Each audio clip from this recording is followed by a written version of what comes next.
Mis on arutlevas kirjandis oluline?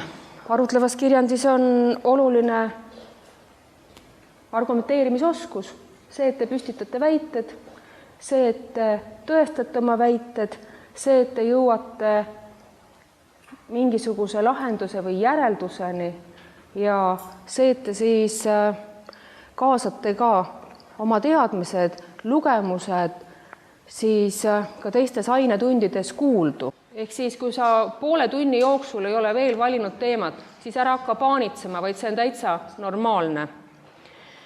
Nii, nüüd ühte-teist pealkirjade juurde tahtsin siis veel rääkida. Ehk siis loomulikult teooriat selle kohta on väga palju. Kindlasti enne, kui siis selle pealkirja valisite, olite mõelnud teemavaldkondade peale ja ka selle peale, mis teid tõesti huvitab.